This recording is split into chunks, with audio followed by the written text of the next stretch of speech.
Assalamualaikum warahmatullahi wabarakatuh.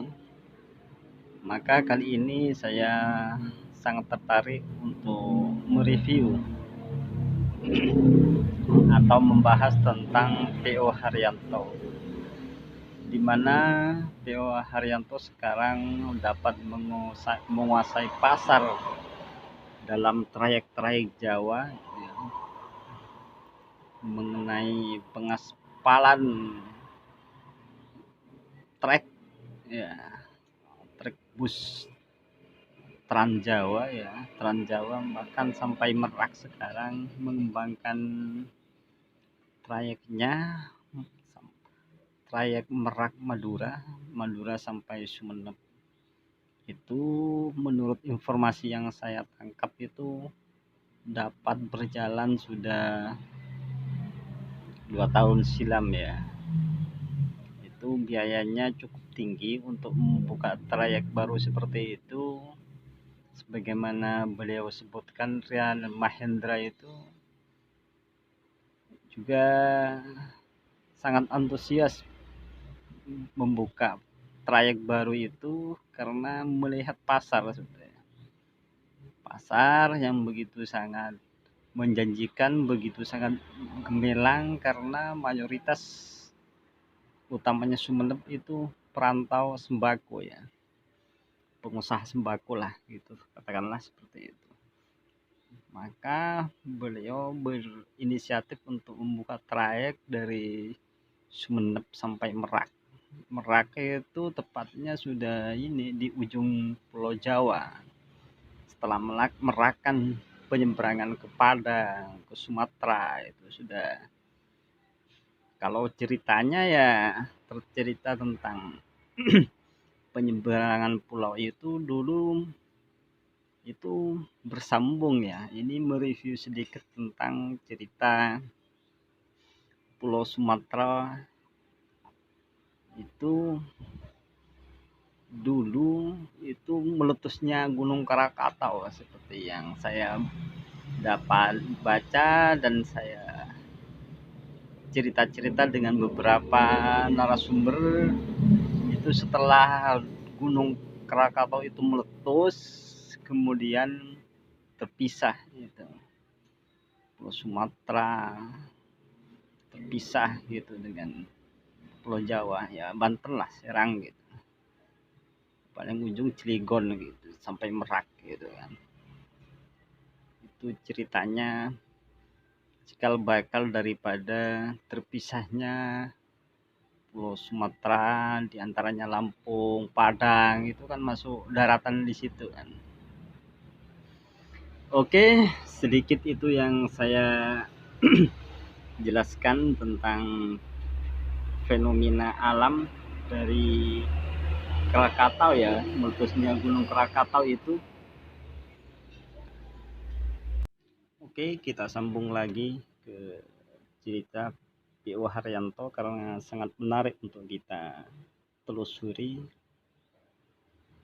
Sebagaimana yang saya ketahui dalam beberapa berita dan bahkan vlog beliau, ya, Rian Mahendra sebagai manajer sekaligus bos gitu. Maka saya sangat tertarik membahas tentang trayek di Pulau Madura, Madura sampai Merak gitu. Karena trek Madura sampai Merak itu izinnya juga tidak main-main, cukup besar ke dinas perhubungan katanya. Suatu saat beliau lagi berada di lapangan, ada tepatnya di terminal Bangkalan. Beliau lagi santai dengan supir-supir, tiba-tiba dikagetkan oleh Mbah Salamet.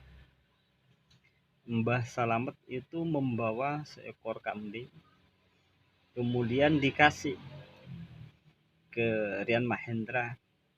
Ini kasih sama Bapak Haji Haryanto, sedekahkan.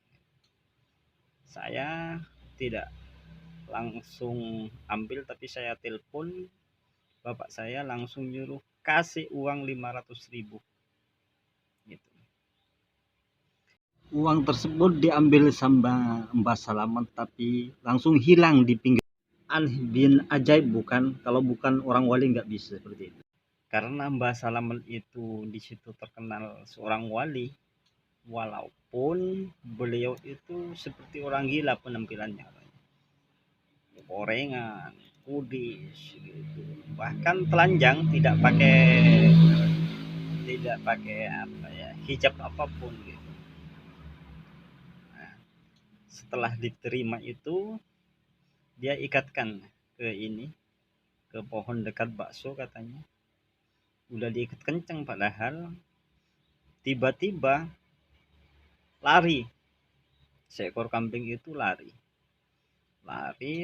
Terus namanya kanjeng itu pemberian dari Mbah Selamat yang terkenal kewaliannya di daratan Pulau Bangkalan itu, maka satu orang terminal itu ingin menangkapnya gitu. Terus setelah ditangkap, kambing tersebut diikat lagi. Setelah ngikat kambing itu blek blek blek, jadi penumpang yang biasanya tiap harinya itu hanya 3 orang, 4 orang, 6 orang, namanya trayek baru ya, tidak terkenal karena waktu itu yang menguasai trayek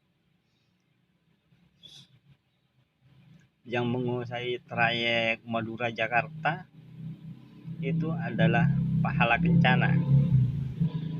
Tapi setelah kejadian fenomenal itu, kejadian ajaib itu, langsung pertama kali katanya dapat penumpang 16 orang, langsung blek blek blek setelah ngikat kambing itu. Dan setelah kejadian itu, maka perkembangan perjalanan trayek P.O. Haryanto itu di Madura begitu pesat, begitu banyak peminatnya, sehingga P.O. Haryanto itu sampai saat ini dapat dikatakan menguasai pasar trayek bus Jakarta sampai Merak ya, bahkan sekarang kan sampai Merak. Titik cikal bakalnya di mana kok sampai seperti itu? Ternyata setelah admin menelusuri bahwa di beberapa wawancaranya dia berusaha bekerja hak karena Allah, sehingga dia berusaha benar-benar untuk ibadah.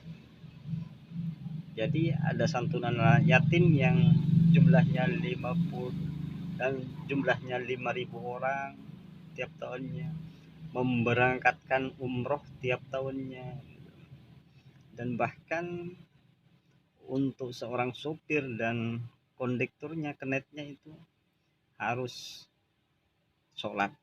Maka kemudian di bus-busnya itu bertuliskan tentang kultur-kultur Jawa ya, kultur-kultur Jawa diikutkan seperti lukisan wayang, terus solawat gitu. Memang penampilan sangat agamis sekali. Kenapa seperti itu? Karena memang titik tekannya bagaimana karyawan seluruhnya itu dapat bekerja dengan beribadah, bekerja karena Allah, menafkahi anak karena Allah, sehingga penghasilan di antara mereka itu berkah, penghasilannya juga bermanfaat untuk keluarganya katanya. Sama persis itu kalau ceritanya tentang bagaimana sih seorang wali itu, ya la ya'riful wali illa wali katanya. Jadi yang dapat mengetahui tentang orang wali itu hanya orang wali. Jadi orang awam seperti saya dan bahkan Bapak Kiai pun seorang yang tidak tahu kalau duduk seorang Kiai tidak tahu kalau itu ada orang itu. Banyak orang yang mengatakan bahwa seorang wali, beliau adalah seorang wali. Kadang beliau ada di tanjakan Ongerong itu yang dengan sampah-sampah, tapi ada seorang yang dapat dipercaya melihat beliau ketika menjelang maghrib tiba. Beliau pasti ke laut, kemudian berdoa, mendengarkan wajahnya ke atas, tangannya diangkat di tepi laut, di pasir itu, kemudian menghilang. Ada yang sempat menyaksikan seperti itu.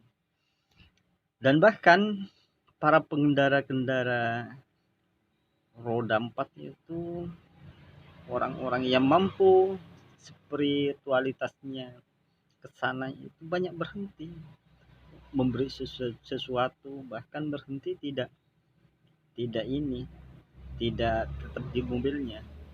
Mereka itu turun mengasih apapun yang mereka akan kasih karena mereka itu tahu itu adalah seorang wali. Jadi seseorang itu memang hakikatnya tidak dapat dilihat dari secara penampilan ya. Secara penampilan itu yang menilai ya cuma antar manusia. Tapi kalau Allah itu menghendaki seseorang itu dengan caranya Allah sendiri. Jadi manusia hanya sebatas menafsir dan kadang-kala tidak tepat tafsiran yang begitu akurat. Akhirnya sekian dulu dari saya. Jangan lupa bahagia dan berbagi. Wassalamualaikum warahmatullahi wabarakatuh.